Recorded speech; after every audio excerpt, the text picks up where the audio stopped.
ओम नमो भगवते वासुदेवाय। ओम नमो भगवते वासुदेवाय।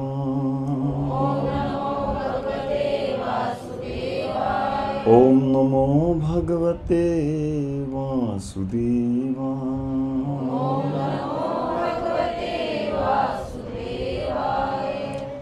ओम अज्ञानतिमिरन्धस्य ज्ञानाञ्जनशलाकया चक्षुरुन्मिलितं येन तस्मै श्रीगुरवे नमः। श्रीचैतन्यमनोभीष्टं स्थापितं येन भूतले स्वयं रूप कदा मह्यं ददाति स्वपदान्तिकं। गुरुवे गौरचन्द्राय राधिकाय तदालये कृष्णाय कृष्णभक्ताय तद्भक्ताय नमो नमः। जय श्री कृष्ण चैतन्य प्रभु नित्यानंद श्री अद्वैत गदाधर श्रीवासादि गौर भक्तवृंद। हरे कृष्ण कृष्ण कृष्ण हरे हरे, राम राम हरे हरे।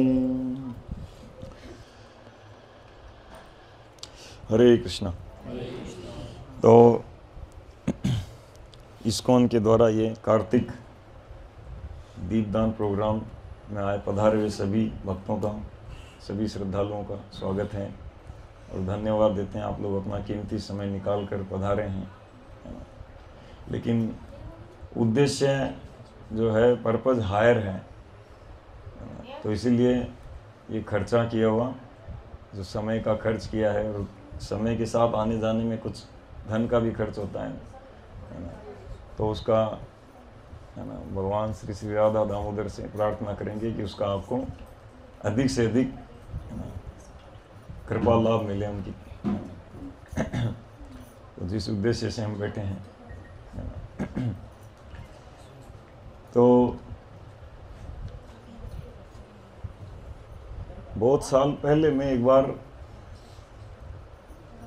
बहुत 15 साल पहले, 15-17 साल पहले मैं तो टीवी में देख रहा था। एक बार वो रेस दिखा रहे थे, गाड़ियों की रेस होती है ना,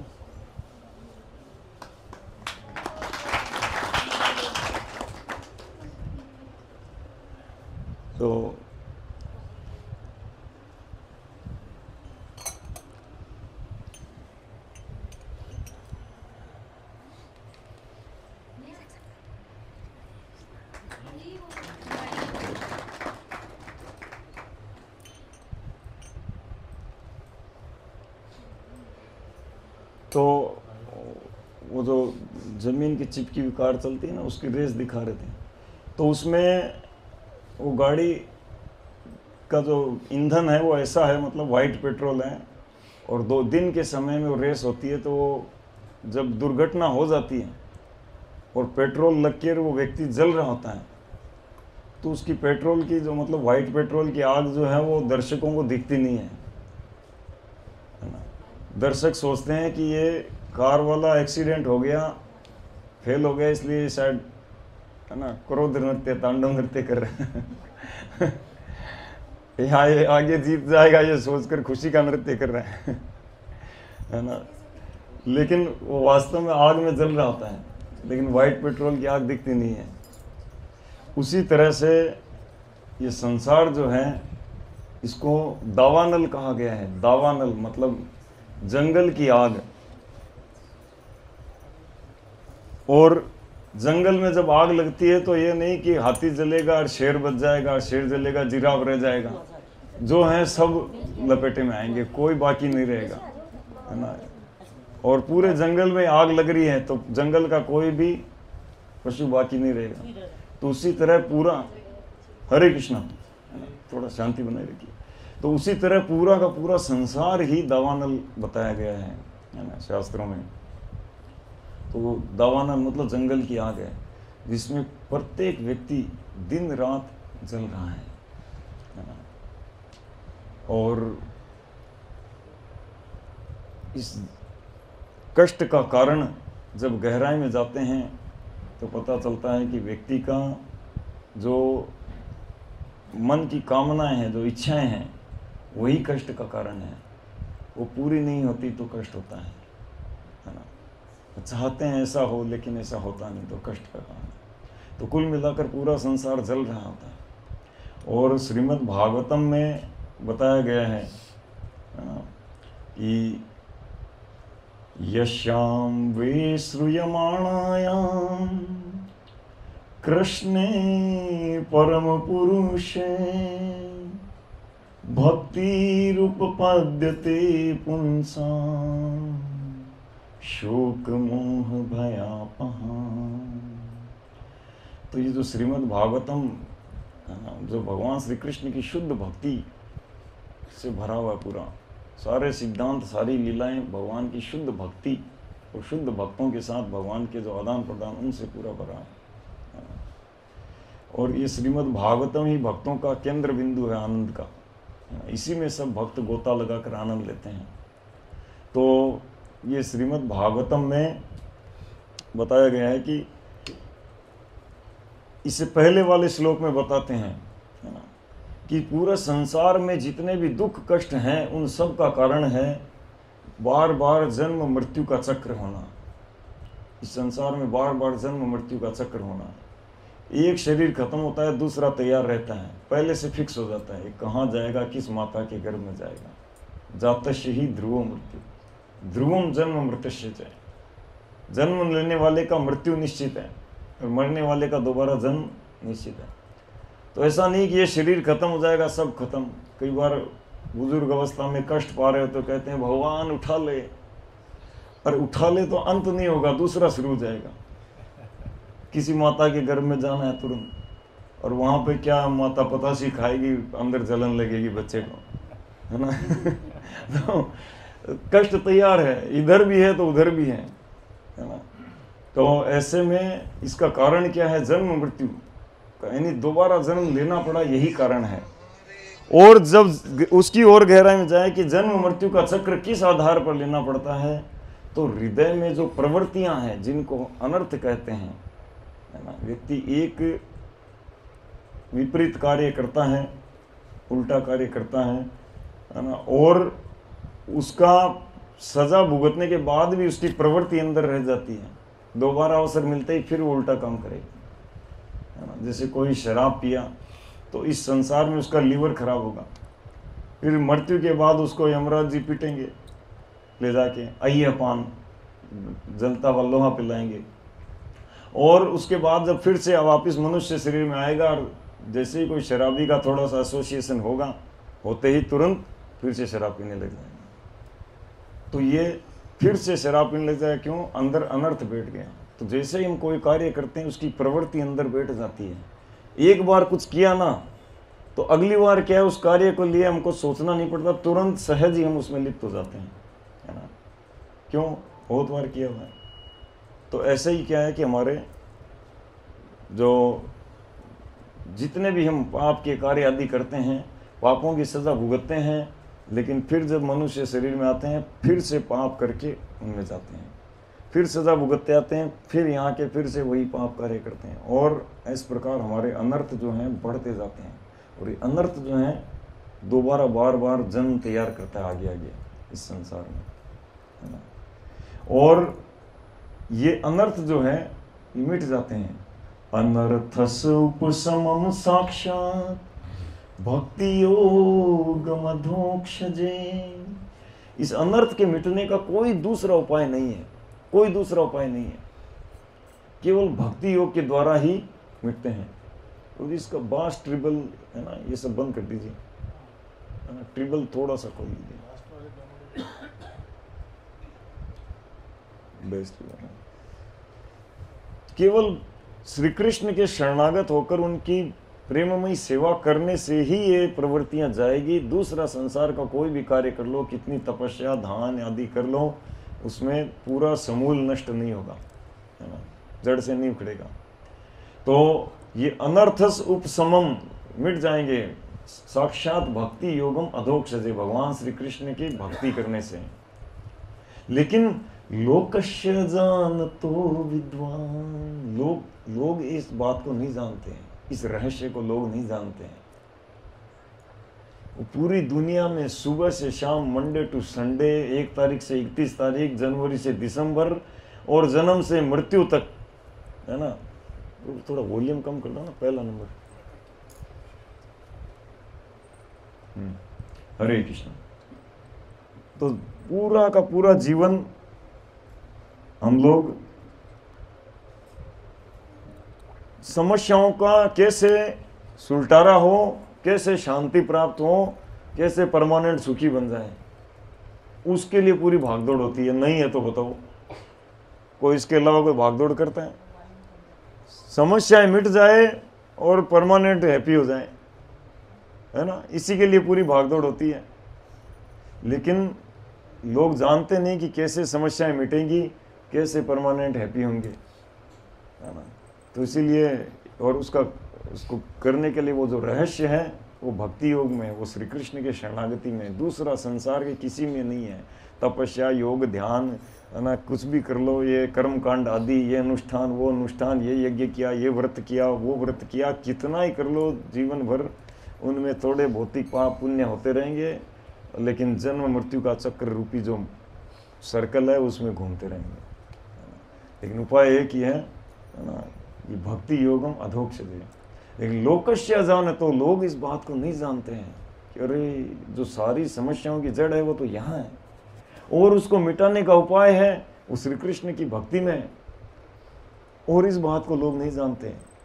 तो इसीलिए विद्वान, लोकस्य जान तो विद्वान चक्रे सात्वत संहिता, तो लोग इस बात को नहीं जानते। इसलिए श्रील व्यास देव ने अनेकों अनेकों वेदों की रचनाएं करने के बाद, कर्म कांड, ज्ञान कांड, ये कांड, वो कांड, सब मतलब बहुत रचना किए, 4 लाख श्लोकों की रचना किए थे।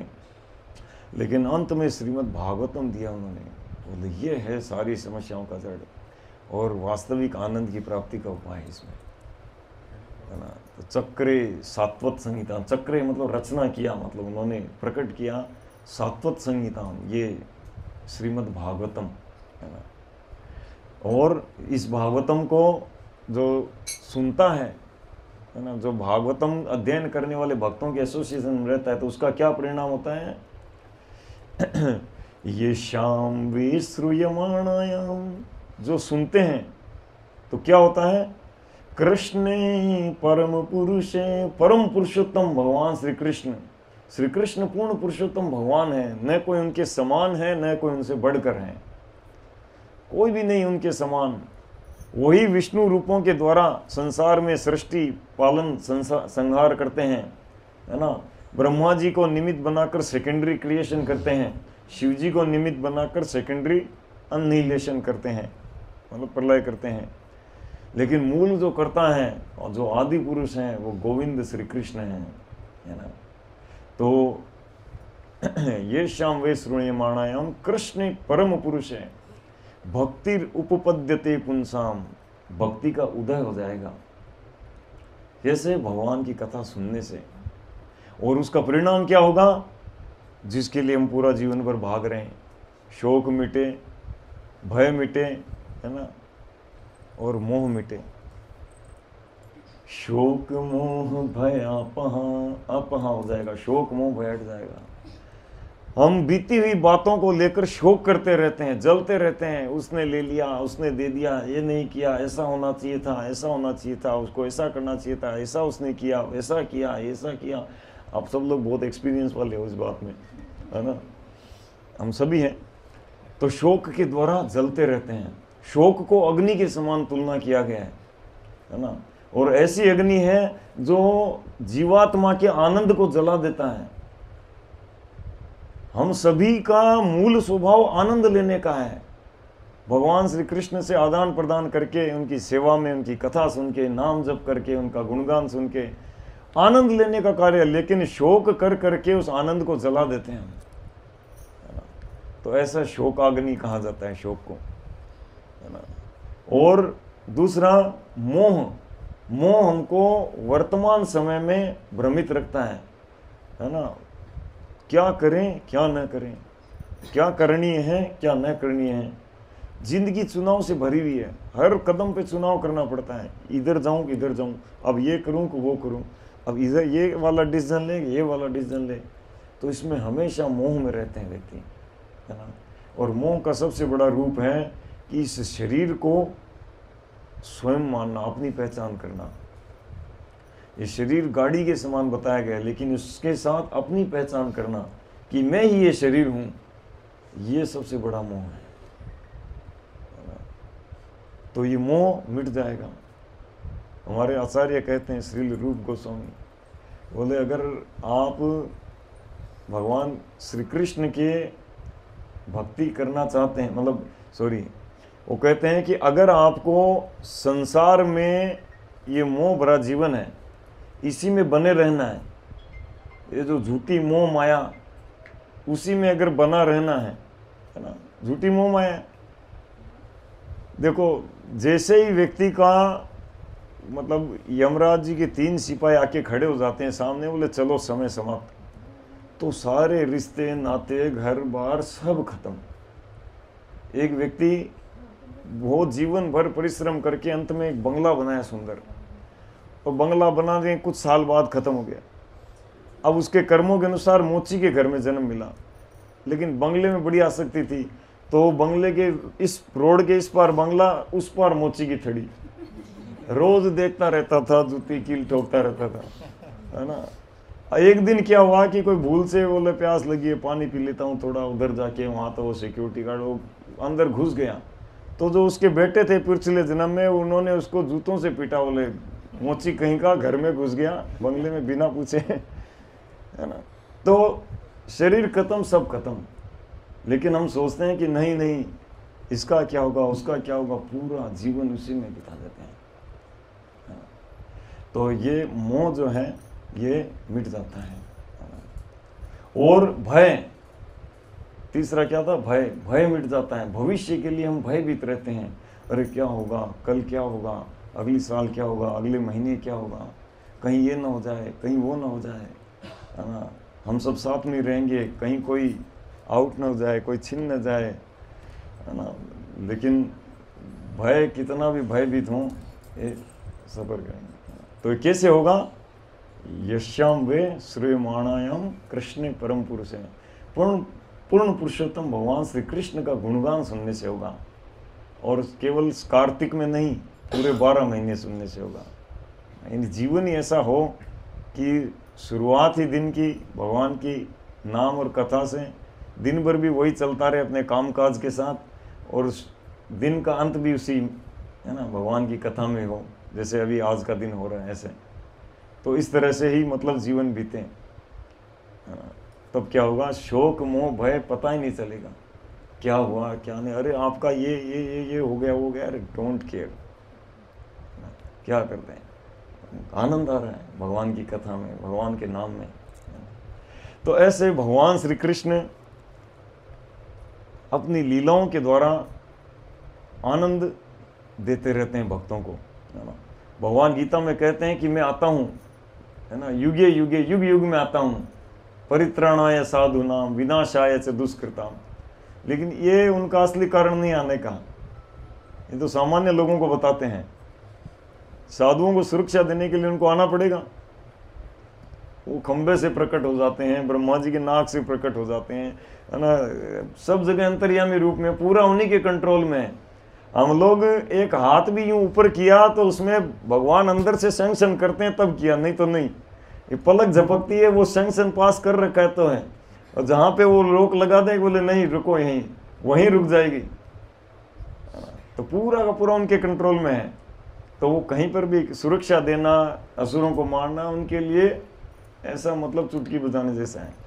लेकिन भगवान आते हैं अपने भक्तों को आनंद देने के लिए, उनका यही प्रोजेक्ट है मुख्य है आने का, तो भक्तों को आनंद देते हैं। तो आज हम एक सुंदर गीत गाएंगे जो कार्तिक में प्रत्येक दिन गाया जाता है, श्री दामोदर अष्टकम, है ना। तो उसमें एक श्लोक में कहते हैं सत्यव्रत मुनि कि इति द्रक्ष्वलीलाभिरानंद कुंडे। तो इस प्रकार भगवान श्री कृष्ण लीलाओं के अमृत रूपी कुंड में अपने भक्तों को, ब्रजवासियों को गोता लगाते रहते हैं, है ना। और उन लीलाओं को जो श्रवण करते हैं उनको भी वैसा ही आनंद आता है ना। लेकिन हमारे अंदर अनर्थ है, हम नाम जप करेंगे, कथा श्रवण करेंगे, एक दिन अनर्थ जितनी मात्रा में मिटेंगे उतना आनंद अधिक आएगा, है ना। तो इस प्रकार भगवान श्री कृष्ण लीलाएं करते रहते हैं। तो कार्तिक महीने में श्री कृष्ण की बाल लीलाएं हुई हैं, जैसे एक दाम बंधन लीलाएं, हम पिछले 2-3 वीक में इधर 2 वीक में यहाँ पे 2-3 जगह पे चर्चा किए हैं ना, 2 प्रोग्राम किए ना। तो अब बहुत से भक्त सेम है, तो इसलिए वो सेम लीला रिपीट नहीं करेंगे।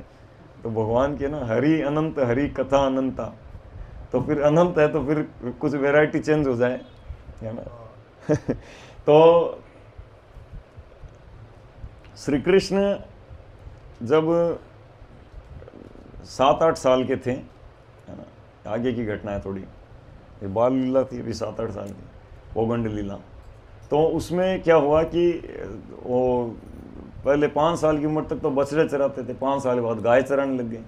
अब गायों को बछड़ों को चराते थे तो थोड़ी देर में आ जाते थे लौट के, है ना। लेकिन जब गायों को चराने जाते हैं तो सुबह से शाम हो जाती है ना, उनको टाइम देना पड़ता है थोड़ा। तो ऐसे में सुबह से शाम हो जाती है और आके थका के, मतलब ऐसे भगवान है वो लीला करते हैं तो फिर ऐसे उनको कोई थकान नहीं होती, लेकिन लीला में वो सब रोल करते हैं, तो थका के सो जाते हैं। और फिर राधा रानी गोपियाँ आदि कहती हैं कि बोले ऐसे तो क्या होगा, हमको तो कभी आप टाइम ही नहीं देते हो, आप तो खाली अपने, है ना, ग्वाल सखाओं को पूरा टाइम देते हो। तो फिर कृष्ण बोले कि ठीक है, हाँ सोना क्या है, रात के समय फिर हमारा वाला प्रोग्राम, है ना। तो रात को श्री कृष्ण फिर जैसे यशोदा मैया सुलाया और यशोदा मैया को नींद आए, कृष्ण निकल जाते थे। और राधा रानी एंड पार्टी सब लोग, और उनके डांस पार्टी चलता था, है ना। तो एक दिन क्या हुआ कि यशोदा मैया रात को, है ना, अपने जो आप लोग गए होंगे नंदीश्वर पर्वत, क्या ना, नंदगांव, नंदीश्वर पर्वत, तो पर्वत पर था उनका घर। तो रात को देखा कि ये संगीत की आवाज़ आ रही है, ये कहाँ से आ रही है ना। उस समय कोई विवाह स्थल तो था नहीं, कोई डीजे बजे, तो कहाँ से आ रही है, बोले संगीत की आवाज़ ब्रज में। तो थोड़ा देखा कि उधर दूर जंगल से आवाज़ आ रही है, तो देखूं तो सही। तो अपने 1-2 जो, है ना, सहचरी या जो भी साथ में जो है ना, 1-2 सर्वेंट करके उनको साथ में ले लिया, बोले आओ तो थोड़ा देख के आते हैं क्या हो रहा है वहाँ, है ना। और कृष्ण भी नहीं दिखे थे, कृष्ण को ढूंढ रहे थे कि कृष्ण कहाँ है, और उधर आवाज़ आ रही है कीर्तन की, क्या चक्कर है। तो जब यशोदा मैया पहाड़ से उतर कर जाकर जंगल में देखा, तो देख कर देखा कि अरे ये राधा, ललिता, विशाखा, ये सब मतलब खूब गा रही हैं, मृदंग बजा रही है, और मेरा लाला अकेला नाच रहे हैं, पसीना पसीना हो रहा है। बेचारा सुबह से शाम तक गाय चरा चरा के इतना थक गया, और इसको अब ये लोग नचा रही हैं। तो यशोदा मैया को गुस्सा आया, जोर से चिल्लाने लगे, ए तुम लोगों को बिल्कुल विचार नहीं है, मेरा लाला सुबह से थका हुआ है, इसको यहाँ रात को तुम लोग बुला के नचा रही हो, है ना। ऐसे करके बहुत गुस्सा हो गए। और जब गुस्सा हुए तो फिर यशोदा मैया को राधा रानी ने कहा, है ना, कृष्ण ने इशारा किया, तो इशारा किया, राधा रानी समझ गई। और राधा रानी ने आके कहा कि अरे मैया आप क्यों गुस्सा हो रही है, बोले मेरे लाला को आप लोग ऐसे पूरा देखो पसीने में लथपथ हो रहे हैं। और बोले ये आपका कृष्ण नहीं। बोले क्या, मैं अपने बेटे को नहीं पहचानती। बोले हाँ आपका कृष्ण नहीं है, ये हमारा कृष्ण है, ये हमारा डांस पार्टी है ना, ये पार्टी वाला कृष्ण है, ये आप वाला कृष्ण नहीं है। आप वाला कृष्ण को इतना नाचना आता है, इतना एक्सपर्ट है वो तो मक्खन खा के सो जाता है गाय चरा के। हमारा वाला कृष्ण एक्सपर्ट है। बोले कृष्ण मतलब मेरा कृष्ण नहीं है। बोले हाँ जाके देख के आ जाओ। बोले और नहीं हुआ तो बोले आप जैसा कहोगे वैसा कहेंगे, हम आपसे झूठ थोड़ी बोलेंगे, आप नंद रानी हैं। तो वह बोले कि ठीक है मैं देख के आती हूँ। अब यशोदा मैया वापस दौड़े दौड़े घर आई, और घर आके देखा तो अरे हाँ मेरा लाला तो यहीं सो रहा है। और मैं बच्चों को कितना सुना दिया, कितने कुछ कह दिया, हो मेरा भी कितना ही हो गया, ओहो। तब क्या करें। तो फिर वापस उनको जाके बोलना तो है कि हाँ हाँ भाई ठीक है, मेरा कृष्ण सो रहा है, आप लोग अपना के।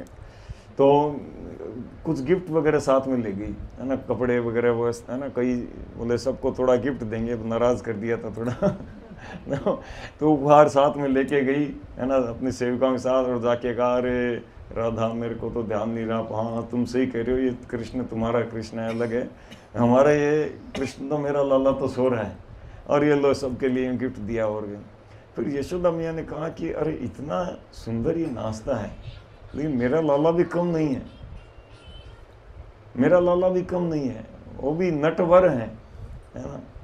शिवजी नटराज कहलाते हैं, क्योंकि जब प्रलय के समय वो नृत्य करते करते ब्रह्मांड को जलाते हैं, है ना, तो इसलिए नाचने वालों में राजा हैं। लेकिन श्री कृष्ण नटवर हैं, है ना, नाचने वाले राजाओं में भी मतलब जो सबसे शिरोमणि, है ना, वो श्री कृष्ण है। क्योंकि कोई भी नृत्य करने वाला हो, कितना ही एक्सपर्ट डांसर हो, जाके सबसे पहले मंच चेक करेगा सीधा है कि नहीं। लेकिन कृष्ण ऐसे मंच पर नाचे जो 100 फण वाला मंच, उस पे, और वो भी उठ उठ कर उनको मारने का प्रयास कर रहा है, जहर देने का, और उसको तेरे खेता धा तेरे खेता धा कर करके डांस के अंदर ही पूरा उसका विष निकाल दिया, है ना।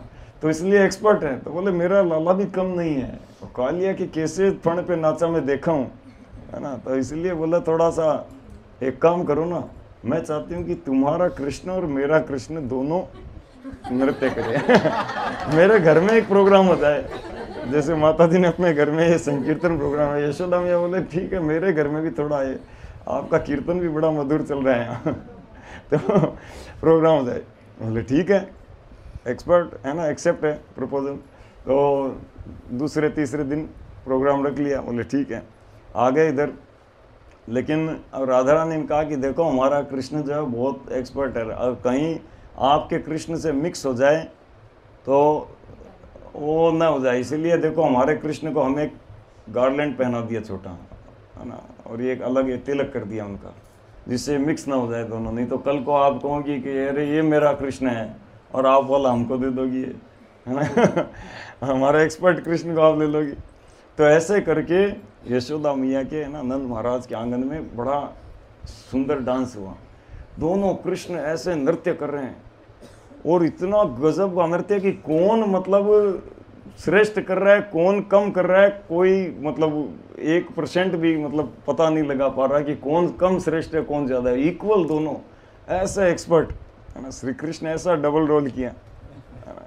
अभी बॉलीवुड वाले डबल रोल कर सकते हैं ना, हमारे कृष्ण नहीं कर सकते, उनसे ही तो सब प्रेरणा लिए हैं और डबल रोल किया, वो करोड़ों रोल किया उन्होंने, है ना। रास नृत्य में 3 करोड़ गोपियां थी, तो 3 करोड़ रूप ले लिए अपने, है ना। और ब्रह्मा जी की रात्रि के जैसा एक रात्रि को कर दिया। हमारी रात्रि कितनी होती, 12 घंटे की, 10-12 घंटे की, लेकिन उसको 432 करोड़ वर्ष लंबी कर दिया श्री कृष्ण ने। वो उनके सब कुछ उन्हीं के हाथ में है। तो ऐसे करके जब नृत्य हुआ, और कोई मतलब कौन कम कौन ज़्यादा पता नहीं लगा पा रहे, और ऐसे करते करते अचानक ऐसा हुआ कि दोनों मर्ज होकर एक हो गए। दोनों कृष्ण अभी तक 2 दिख रहे थे, अब एक हो गया। एक ही कृष्ण नृत्य कर रहे हैं, वो भी माला पहना हुआ अब करते करते करते करते यशोदा मैया कहा मेरा लाला कहाँ गया, पसीना आ गया मेरा लाला कहाँ गया। और फिर नृत्य उनका जब रुका तो बोले कि यशोदा मैया हम लोग जा रहे हैं। बोले मेरा लाला कहाँ है। बोले हमें क्या पता, थक गया होगा, कहीं जाके सो गया होगा, देखो। अरे नहीं, मेरा लाला तो यहीं तो था, नृत्य कर रहा था। अरे तो हमें क्या पता, ये तो हमारा देखो माला पहना हुआ है पहले ही हमने पहचान अलग कर दी थी, है ना। और प्रोग्राम खत्म, विदाई हमको अरे रुको रुको, मेरा लाला कहाँ है, मेरा लाला कहाँ है। यशोदा मैया ऐसे चिंता में पड़ गई एकदम, और चिंता में बोले देखो कहीं होगा घर में। सब सेवकों बोला देखो देखो देखो, यहाँ देखा वहाँ देखा, बहुत बड़ा घर था, सब आंगन घर, इधर गौशाला, सब जगह देख लिया, कहीं लाला नहीं है। यशोदा मैया अंत में मूर्छित होके गिर गई, मेरा लाला कहाँ गया, मेरा लाला गया।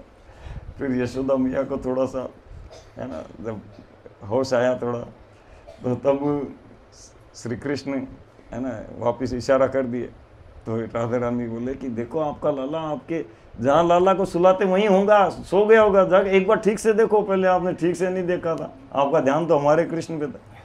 तो जाके देखा और तब देखा कि हाँ हाँ हाँ हाँ मेरा लाला सो रहे हैं, और इधर आके देखा तो ये कृष्ण अब नहीं दिख रहा है। तो ऐसे श्री कृष्ण विविध लीलाएं है ना, इति द्रक्ष्वलीलाभिर आनंद कुंडे स्वघोषम निमज्जनतम आख्यापेन। एक और हो जाए 10 मिनट, ठीक है। तो अब एक बार क्या हुआ कि श्री कृष्ण, माता उनको स्तनपान करा रही थी, छोटे थे है ना, और देखकर और आकाश में पक्षी को उड़ते हुए देखा, और देखकर यशोदा मैया को ऐसा किया, मैया वो बोले हाँ हाँ वो तो बेटा पक्षी हैं, वो तो आकाश में उड़ते हैं। बोले मुझे भी उड़ना है। अरे लाला तू कैसे उड़ेगा, वो तो पक्षी उड़ते हैं, तुम कैसे उड़ पाओगे? नहीं नहीं मेरे को भी उड़ना है। अरे तुम कैसे उड़ोगे, हम थोड़ी उड़ पाते हैं, पक्षी लोग उड़ पाते। नहीं नहीं मेरे को उड़ना है मेरे को, इसके जैसा उड़ना है। उनकी जिद भी ऐसी है। तो यशोदा में बोला ठीक है चलो इसको ऐसा करती हूँ, पकड़ के इसको ऊपर उछाला तो कृष्ण जैसे ऊपर गए, और जब नीचे आते तो डर के एकदम माता को पकड़ लेते ऐसे, है ना, और फिर उछाला और उछाला, अच्छा लग रहा, नीचे आके फिर पकड़ लिया, और उछालो, है ना। अब यशोदा मैया 2-4 और उछाला, फिर थक गए, फिर लेके वापस बैठे गोद में। अब कृष्ण की इच्छा थी कि उड़े, तो उनकी शक्तियों ने व्यवस्था कर दी, है ना। वो कंस के पास उधर वो पहुंचा तृणाव्रत, बोले महाराज कंस इस सेवक का प्रणाम स्वीकार करें। बोले कहो तृणाव्रत। बोले मैं आपकी सेवा कर सकता हूँ, आपका जो प्रोजेक्ट है उस बालक को मैं वध कर सकता हूँ। अरे तुम क्या करोगे, पूतना सबसे बड़ा खिलाड़ी वो आउट हो गई, बताओ, बिना कोई तलवार छुरा कोई बंदूक तोप कुछ नहीं चलाया, होठों से मार दिया। और फिर वो शकट गया, बोले मैं दिखूंगा ही नहीं, वो तो पूतना तो दृश्य रूप में गई थी, मैं अदृश्य रूप में जाऊंगा, मैं दिखूंगा ही नहीं, तो मेरे को कैसे मारेगा। वो ही बोल्ड आउट, एनकाउंटर हो गया उसका भी। तो बोले कि इसीलिए तो मैं आपके पास आया हूँ महाराज, क्योंकि पूतना दृश्य रूप में गई थी, मिस्टेक। शक्टासुर अदृश्य रूप में गया था, मिस्टेक। मैं न तो दृश्य रूप में जाऊंगा न अदृश्य रूप में जाऊंगा। इसलिए मैं मारूंगा नहीं, मैं सीधा उठा के आपके पास लाके दे दूंगा, और फिर आप तो क्या नहीं कर सकते, आप ब्रह्मा जी का वरदान है ना, तो क्या नहीं कर सकते। तो कंस को वरदान था कि सुर असुर कोई भी परास्त नहीं कर सकते, इसीलिए कंस पूरा संसार में विजय करके आया, कोई उसको नहीं मार सकते। तो इधर ये लीला चल रही थी, इधर ये तृणाव्रत आ गया, है ना, गोकुल में आके सीधा डाउनलोड हुआ, आके देखा कहाँ है ये रहा। तो कृष्ण भी देखे कि हाँ आ रहा है, लेकिन अब मैया की गोद में हूँ तो फिर ठीक नहीं तो मैया को भी ले जाएगा साथ में। तो अब अपना वजन बढ़ा दिया, वेट बढ़ा दिया, इतना वेट बढ़ाया कि यशोदा मैया को ऐसा लग रहा है जैसे कोई बहुत भारी कोई पहाड़ आ गया कोई गोद में, और लेके नीचे बिठाया। अब सोच में पड़ गए, बोले मेरा छोटा सा लाला, मैं उसको गोद में बिठा नहीं पाई, ये क्या कारण है। तो कोई देखेगा तो क्या सोचेगा, तेरे से तेरा लाला ही नहीं, है ना, छोटा सा बालक नहीं उठ रहा। तो चुपके से रख के फिर अंदर कोई काम में थोड़ी सी चली गई। तो जैसे ही अंदर चली, तुरंत बहुत तेज तूफान आ गया, जैसे अभी कल उड़ीसा में था, है ना। तो ऐसे बड़ा तूफान आ गया, लेकिन वो तो बारिश वाला था, इधर मिट्टी वाला, चक्रवात, बवंडर। तो ऐसा तूफान आया, किसी को कुछ नहीं दिख रहा, काली पीली आंधी आती है ना, वैसा अंधेरा हो गया ऐसे। और तृणाव्रत आके देखते देखते कृष्ण को उठा के ले गए। कृष्ण बोला हाँ अब मजा आया। अब मजा आया, ऐसे उड़ना था मेरे को। अब तृणाव्रत ऊपर लेके जा रहा है, ऊपर लेके जा रहा है ना, कितना 36,000 फीट 45,000 फीट, कितना ऊपर ऊपर ऊपर ऊपर ले जाता गया। और कृष्ण उड़ने का मजा आया, हाँ बहुत अच्छा बहुत अच्छा। फिर उसने जैसे ही मतलब अपना स्टीयरिंग मथुरा की तरफ घुमाया, तो कृष्ण बोला अब तो मेरे को ये गोकुल से ले जाएगा, तो तुरंत अपने हाथों का प्रयोग करके और वहीं गला दबा दिया और सीधा तृणावत को लाके नंद महाराज के घर के सामने ही डाउनलोड कराया, धाम फोड़ पड़ा के, और उसके सर फूट गया, टुकड़े टुकड़े ना, एकदम हो गया एनकाउंटर, और कृष्ण मजे से खेल रहे हैं उसके। तो इस प्रकार भगवान अनेक अनेक विविध लीलाएं करते रहते हैं, है ना। तो ऐसे हमको भगवान श्री कृष्ण के नाम रूप गुण लीलाओं का श्रवणम कीर्तन करते रहना चाहिए। तो इस्कॉन मंदिर, प्रत्येक इस्कॉन मंदिर में कार्यक्रम किए जाते हैं, है ना। तो मैं शुरुआत में बता रहा था कि वाइट पेट्रोल की आग दर्शकों को दिखती नहीं है, वो व्यक्ति जल रहा है, उसी प्रकार संसार में हम जल रहे होते हैं। तो श्री भगवान श्री कृष्ण के भेजे हुए एक उनके दूत, है ना, श्री कृष्ण के एक दूत जो श्रील प्रभुपाद जी संसार में आए और पूरे संसार में हमको ये फायर ब्रिगेड ऑफिस खोल दिए। संसार दावानल है ना, तो दावानल से बचाने के लिए, अग्नि से बचाने के लिए फायर ब्रिगेड चाहिए। सामान्य अग्नि से बचाने के लिए तो ये पानी वाला फायर ब्रिगेड होता है, पर ये जन्म मृत्यु और त्रिताप, ये 7 प्रकार के कष्टों से जल रहे व्यक्तियों को, उन आग को बुझाने के लिए ये नाम संकीर्तन फायर ब्रिगेड चाहिए। और यही इसी उद्देश्य से पूरे विश्व में ये इस्कॉन के केंद्र खोले जाते हैं, और केंद्र के अलावा अलग अलग कॉलोनियों में प्रोग्राम किए जाते हैं, है ना। जैसे हमारे श्रीमान विश्वम्बर गुरु प्रभु एक प्रोग्राम लीड करते हैं, अपना बिजनेस से कीमती समय निकाल कर, है ना, सुबह से पूरा दिन छुट्टी रखते हैं सैटरडे का, और मुरलीपुरा में राजस्थान टेंट हाउस वाली गली है, वहाँ पर प्रोग्राम करते हैं। और इसी प्रकार से इस एरिया में भी एक प्रोग्राम शुरू होने वाला है ना, अगले महीने। हमारे योगेश प्रभु जी हैं, उनके घर में, है ना। यहाँ से कितना दूर है आपका घर प्रभु जी? 2 किलोमीटर है।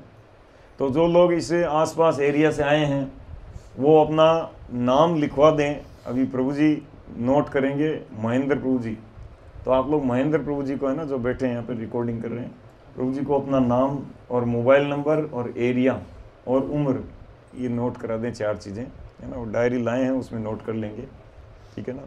तो जो जो प्रोग्राम में जुड़ने के इच्छुक हैं वो, तो ऐसे प्रोग्राम प्रति हर सप्ताह होता है, और जिसमें पूरा मतलब घर में रह के किस प्रकार भगवान श्री कृष्ण के शरणागत हुआ जाए अपने गृह कार्यों को करते हुए, तो वो सिखाया जाता है। कैसे एक आदर्श गृहस्थ बना जाए, है ना, कैसे भगवान श्री कृष्ण का प्रिय बना जाए, भक्त बना जाए, है ना। सबसे बड़ी उपाधि ब्रह्मांड में भक्त की उपाधि है, उससे बढ़कर कोई उपाधि नहीं है। तो अगर कोई भक्त बन जाए तो उससे श्रेष्ठ कोई नहीं है। ओके, तो अभी हम सुंदर गीत गाएंगे एक, है ना। श्री सत्यव्रत मुनि ने ये गीत सतयुग में लाखों साल पहले ही, यानी श्री कृष्ण तो अभी द्वापर युग में आए, वो सतयुग में उन्होंने उनकी बाल लीलाओं का दर्शन करके इस गीत का रचना किया था, है ना। तो उस गीत को हम आज गाएंगे और आप लोग पीछे पीछे दोहराइए, और साथ साथ में भगवान को दीपक भी अर्पण करना है। सभी के लिए दीपक की व्यवस्था की है माता जी ने, है ना।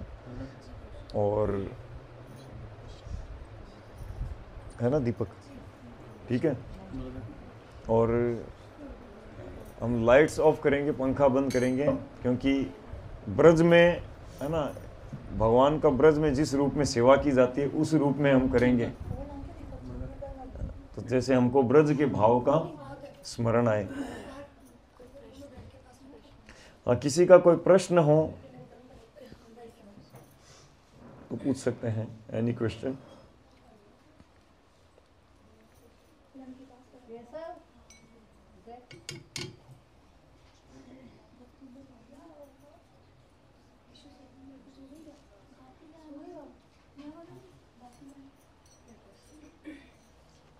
मेरा एक प्रश्न है, जैसे आपने शुरू में कीर्तन किया, उसमें हरे कृष्ण महामंत्र का ज़्यादा बार बार कीर्तन का नाम जप करके हम जिस तरह से आप बताते हो कि भगवान का नाम ही चिंतामणि है, दिव्य है, तो भगवान का नाम जपने से क्या बेनिफिट होता है? मतलब स्पेशली जैसे हम देखते हैं कि हम सारे काम भी करते हैं, गृहस्थ भी हैं, व्यापार भी चलाते हैं, कोई जॉब भी करता है, कोई अलग अलग अपनी अपनी व्यवस्था रहती है, तो उसमें हम कैसे भगवान का नाम ले सकते हैं और किस तरह से मतलब हमारा जीवन वो सुधार सकते हैं? उसके क्या नियम है थोड़ा सा? तो उसके नियम है कि हम कम से कम जो माला नहीं जप कर रहे हैं तो एक माला हरे कृष्ण महामंत्र की प्रतिदिन जप करें, जिसमें 8 मिनट लगते हैं। और ये इस कलयुग का युग धर्म है। युग धर्म समझ रहे, मतलब जिन भगवान ने संसार बनाया, पूरा सिस्टम बनाया, वेद शास्त्र दिए हैं, उन भगवान ने हर युग के लिए धर्म की एक विधि देते हैं। उस विधि को जो पालन करता है तो उसको वो भगवान के आज्ञा का पालन करता हुआ कहलाता है, यानी वास्तविक धार्मिक व्यक्ति कहलाता है। तो इसीलिए इस कलयुग में है ना, यज्ञ संकीर्तन प्राय यजंती ही सुमेध से, जो एक्चुअल इंटेलिजेंट होंगे सुमेध से, तो वो संकीर्तन यज्ञ द्वारा भगवान की पूजा करेंगे, है ना। तो इसके लिए बहुत सरल है ये माला में, माला तो हर घर में होती ही है। 108 मोती होते हैं माला में। प्रत्येक मोती के साथ हरे कृष्ण महामंत्र एक बार बोलना होता है ना, हरे कृष्ण कृष्ण कृष्ण हरे हरे, हरे राम राम राम हरे हरे। फिर अगला हरे कृष्ण कृष्ण कृष्ण हरे हरे, हरे राम राम राम हरे हरे। इस प्रकार है ना। ये उंगली माला को नहीं छूते हैं, 3 उंगली अंगूठे से, और काउंटिंग अपनी ओर, ठीक है, ऐसा करें। और माला शुरू करने से पहले पंच तत्व मंत्र है ना, जो हमने प्रारंभ में गाया था, श्री कृष्ण चैतन्य प्रभु नित्यानंद श्री अद्वैत गदाधर श्रीवासादि गौर भक्त, ये एक बार नाम मतलब जप करके फिर माला की शुरुआत करते हैं, ठीक है। तो ये सब इसमें आगे की सब जानकारी उस कार्यक्रम के दौरान आपको बताई जाएगी। तो आप लोग जुड़ने के लिए अपना नाम, मोबाइल नंबर लिखाएं, है ना।